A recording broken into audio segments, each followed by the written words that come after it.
Just tightening up my strap again. The next exercise that we're going to do is very similar to that in terms of what your pelvis and your upper body are doing, and you're still staying in this position with the strap around your knees. We're going to do an exercise called Hooklying Hip Flexor Lifts with the strap to keep guiding those knees out to strengthen the outside edge of your hips. So what you're trying to do here is keep your hands, your arms, your shoulders, your head, your neck and your rib cage all relaxed. And we're going to try and do a synchronized lift up of our knees and our feet so that we're doing this upwards, downwards movement like this.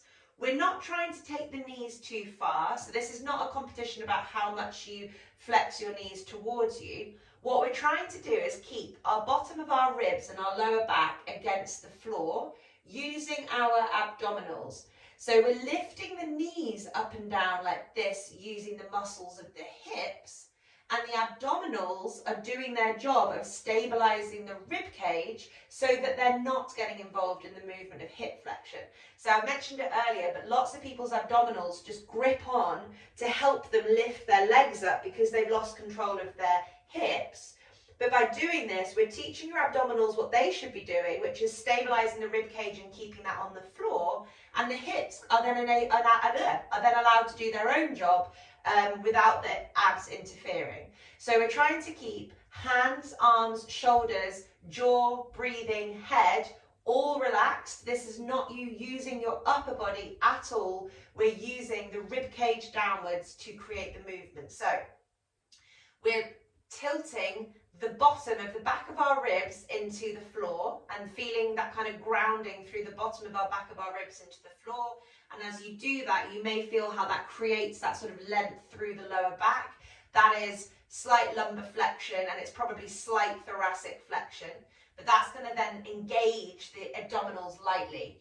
You're not gripping your abdominals. So there's literally never a time I will ever say to anybody to grip tightly with your abdominals, just because it's not appropriate for most people. You're trying to keep the bottom of your rib cage down against the ground, and as you do that, you should feel a light abdominal engagement. So that's what you're kind of aiming for. It's not an aggressive grip through the front of the abs. When you've got that rib cage grounded and you're focusing on that sensation, we're going to keep squeezing out against the strap, and that's going to wake up those lateral hip muscles and keep the hips from sort of falling inwards. And then we're going to try and move our knees up and down, up off the floor, literally 3 inches. You're not kicking your feet forward. So you might notice that you're trying to kick your feet up. The knees are the thing that are lifting, and the feet are kind of following what the knees are doing. Hands, arms, shoulders, head, neck stays relaxed. The rib cage and the lower back stays against the floor, and that's using the abdominals to stabilize the movement. We squeeze out against the strap against our knees, and we're just lifting our knees up and down, which is going to work our hip flexors, as well as the lateral hips getting a workout from the strap, and the abdominals working hard to stabilize the rib cage. If this feels too much and you can't concentrate on anything, or if you feel like your jaw, your neck, your hands, your shoulders really take over, go back to the previous exercise that we did and just focus on the hook-lying abductor presses. They will still be really helpful. We're going to do 2 sets of 20 here. Work at your own pace. Try and remember all the cues, and I'll say them again at the halfway point. Rib cage stays grounded, and we're using the strap to help our knees stay in alignment with our hips. Off we go. 1,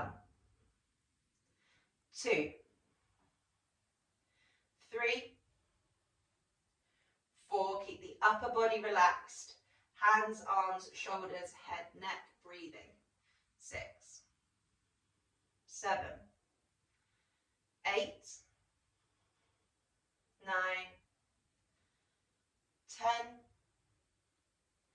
11, 12, 13, 14, 15, 16, 17, 18, 19, 20. and relax off. If you feel absolutely knackered after that, go back to one of the previous ones. That's absolutely fine. You're better off doing 1 set of reps well than doing 2 sets of reps and being so tired in the second rep that you're compensating and you undo the hard work that you did in the first rep. So go back to the previous exercise or just have a break if you need. Remember, palms face up, the upper body stays relaxed, the bottom of your ribs at the back push down onto the floor slightly, and that should make you feel that light engagement of the abdominals to keep them there. And as you go through the exercise, you'll feel how your abs switch on more and more because they're having to stabilize more because of what your hips are doing. It's not because you're gripping consciously more and more with your abs. Squeezing out against the strap. We're not taking the knees too high. Off we go. 1, 2, 3, 4, 5, 6, 7, 8, 9, 10, 11, 12, so tighten my strap again, 13, remember the straps can loosen up, 14, 15, 16, 17, 18, 19, and 20.